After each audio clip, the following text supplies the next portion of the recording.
Bagaimanapun, dia tetap berharap agar timnas Indonesia U20 bakal tampil apik di Piala Asia U20 2023, terutama, itu bakal menjadi bekal menuju Piala Dunia U20 2023 yang bakal diadakan di Indonesia pada Mei-Juni tahun 2023. Sedangkan, tahap naturalisasi 3 pemain timnas U20 tunggu restu DPR. Menpora Rizainuddin Amali menyampaikan tahap naturalisasi 3 pemain timnas Indonesia U20 yakni Ivar Jenner, Justin Hubner, dan Rafael Struijk sudah ditandatangani Presiden Joko Widodo dan sedang menunggu restu dari DPR RI. Persoalannya adalah DPR sedang berada dalam masa reses, periode reses DPR dimulai sejak tanggal 17 Februari dan baru selesai pada tanggal 13 Maret mendatang. Presiden sudah menandatangani tapi harus menunggu DPR, jadi harus diparipurnakan setelah reses, kata Amali, Selasa, tanggal 21 Februari.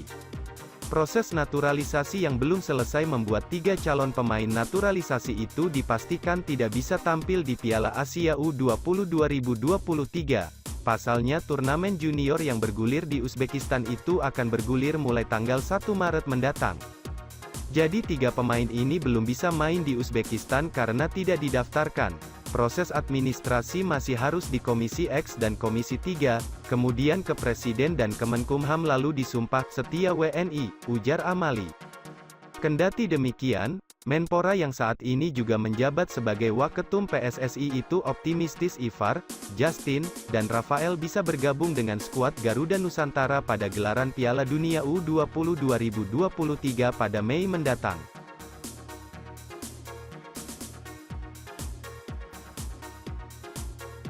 Sebanyak 4 pemain keturunan Indonesia yang dipanggil Timnas Belanda U20, Justin Hubner dipanggil Timnas Belanda U20, batal bela Timnas Indonesia di Piala Dunia U20 2023. Kabar buruk datang dari proyek naturalisasi Timnas Indonesia U20, Justin Hubner dikabarkan telah dipanggil untuk memperkuat Timnas Belanda U20 untuk menjalani laga uji coba kontra Prancis U20. Kabar yang pertama kali disampaikan akun Instagram @footballtalenesia itu memunculkan pertanyaan besar terkait kelangsungan proses naturalisasi Justin Hubner yang diproyeksikan membela skuad Garuda Nusantara di Piala Dunia U20 2023.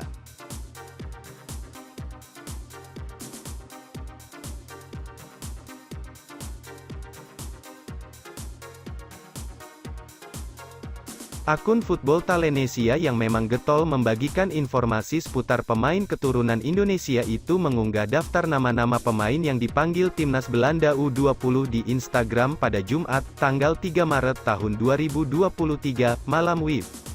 Tak hanya Justin Hubner yang terpampang di sana, melainkan juga beberapa pemain keturunan lain seperti Tristan Gooijer, Jensen Seelp, dan Miliano Jonathans. Namun, merujuk kolom komentar unggahan Football Talenesia, masuknya nama Justin Hubner dalam daftar tersebut menjadi kekhawatiran tersendiri untuk warganet pecinta sepak bola tanah air. Pasalnya, Hubner yang sudah 2 kali memperkuat Timnas Indonesia U20 dalam laga uji coba di Eropa diharapkan bisa segera menjadi warga negara Indonesia, WNI, demi menambah kekuatan skuad Garuda Nusantara di Piala Dunia U20 2023 yang akan berlangsung pada Mei mendatang.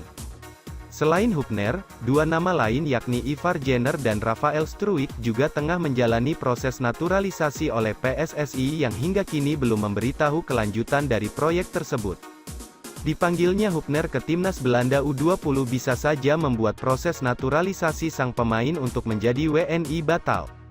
Namun, melihat Belanda tidak lolos ke Piala Dunia U20 2023, kemungkinan naturalisasi Hubner terus dilanjutkan PSSI juga terbuka lebar. Menang 1-0 atas Suriah U20, begini hitung-hitungan Timnas Indonesia U20 lolos ke perempat final Piala Asia U20 2023. Kemenangan penting berhasil diraih tim nasional, Timnas Indonesia U20 atas Suriah U20 dengan skor tipis 1-0 di matchday kedua grup A Piala Asia U20 2023, pada Sabtu, tanggal 4 Maret tahun 2023, malam WIB. Berkat kemenangan tersebut, peluang Timnas Indonesia U20 untuk lolos dari fase grup dan lanjut ke babak perempat final masih terbuka. Lantas bagaimana hitung-hitungannya agar Timnas Indonesia U20 bisa lolos ke babak perempat final tersebut? Perlu diketahui, hanya 2 tim teratas dari masing-masing grup yang berhak untuk lolos ke perempat final. Sejauh ini, Timnas Indonesia U20 bertengger di peringkat ketiga dengan koleksi 3 poin dan memiliki selisih -1. Hasil itu berdasarkan Timnas Indonesia U20 yang gagal meraih poin di laga perdana usai tumbang 0-2 dari Irak U20. Lalu di matchday kedua pasukan Shin Tae-yong berhasil menang 1-0 atas Suriah U20 berkat gol Hoki Caraka pada menit 35. Kini lawan terakhir yang harus dihadapi Timnas Indonesia U20 adalah Uzbekistan U20 pada Selasa tanggal 7 Maret tahun 2023.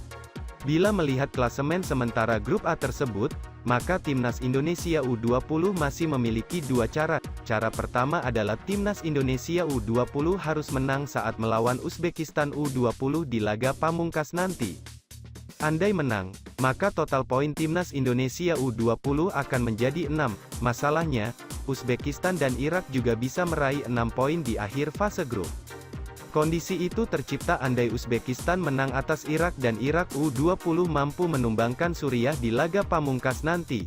Jika itu terjadi, maka akan dibuat turnamen mini yang diikuti oleh 3 negara yang sama-sama memiliki 6 poin tersebut. Head-to-head akan menjadi penentuan siapa yang akan bertengger di peringkat 2 teratas. Kabar buruknya, head-to-head Timnas Indonesia U20 dengan Irak jelas sudah kalah.